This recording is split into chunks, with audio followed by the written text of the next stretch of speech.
Right.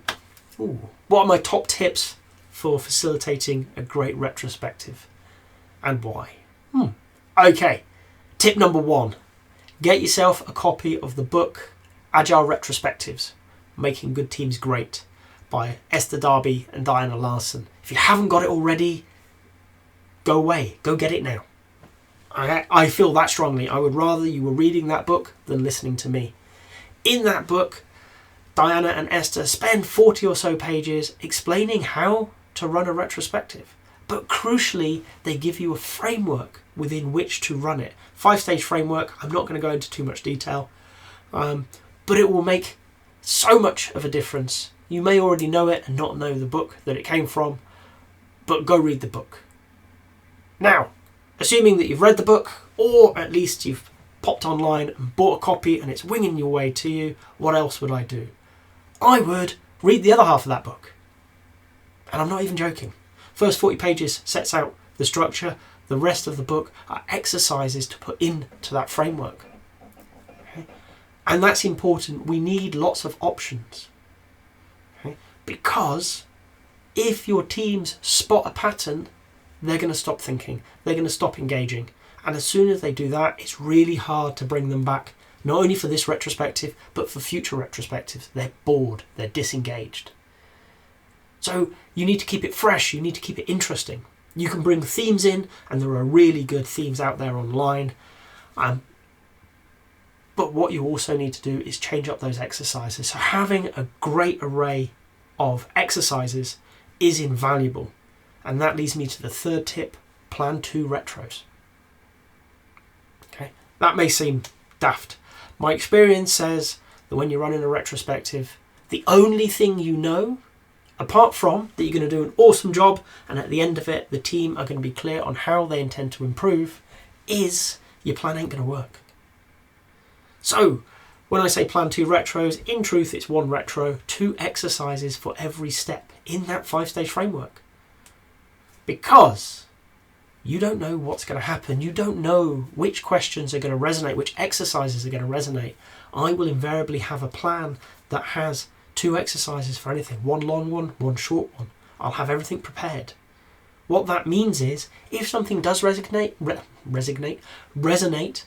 and the team want to spend more time there, that's okay. We can stay within our agenda. We can be good facilitators. We can keep them on track, okay, to both time and purpose, while giving them the space to have the conversations that they clearly need to have.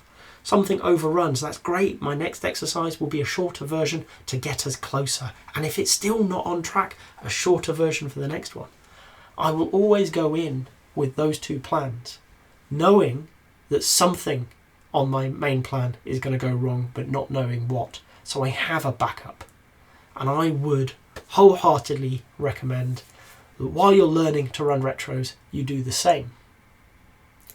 Another tip for you, okay? Take time to plan it. We're busy, okay?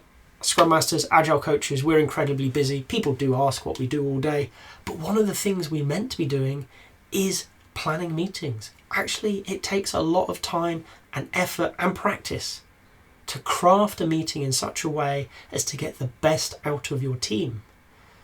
Rule of thumb for me is twice as long in the planning as in the delivery. If you've got a 90-minute retrospective, expect to spend about 3 hours getting everything ready, because you're looking at it and you're thinking, okay, what's the structure I'm going to use? I'll refer you back to tip 1 if you're unsure. What are the exercises that are going to go into that? How do I create a flow between them so it's not a stilted thing, but it's a natural movement from one exercise to the next? How do I get them to move? What do I need to have set up? So what do I need to prep beforehand? If you're in person, what are the materials I need? If you're online, do I have my boards set up? All of this stuff takes time. And if you don't give yourself it, you're going to be scrabbling around in the meeting trying to get it done and not facilitating. And if you're not there paying attention to the conversation, are you doing the best job you could? Take some time out, put it in your diary, planning the retro. That would be a great tip. So I think that was 4 tips. I don't know. My brain runs off when I start talking about these things. But my final tip for you would be a really simple one. Enjoy it. Okay? Don't build retros that you aren't looking forward to, because if you're not enjoying it, that's going to come across. Okay? You're not helping them if you're not having fun, because that negativity is going to come out. Maybe not deliberately, but they're going to recognize that you're doing something that's hard. Okay? And that will make them wonder whether it's about them. Now, I know it's not, but they don't. So craft a retro that you think, sat there looking at it on the page, you think, I want to run that. I want to see the outcome of this. And now you have a plan. And there you go. 6th tip for you, assuming that I can count.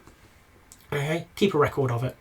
After the retrospective, take some time, sit down with your plan and ask yourself, what did I intend to have happen? What actually happened? Why is there a difference between the two? And what will I do differently based on that learning? Make a note of that. Keep your plan with it. Okay? Because coming up soon, you're going to have a retrospective you didn't have time to plan. Over time, you've got these nicely filed away. You've got something to pull on. Not only do you have a plan, you've got a bit of a reflection to tell you how to make it better. So there you go. I've actually lost count now. Some tips to help you facilitate retrospectives. If you've got to this point in the video, I hope you've enjoyed it. If so, a like would be appreciated. If you want to hear more from me, more answers to questions that maybe you've got in the Agile world, please subscribe to the channel. And if you've got a question that you really want answered, drop it in the comments. I promise we'll get around to it. Thank you.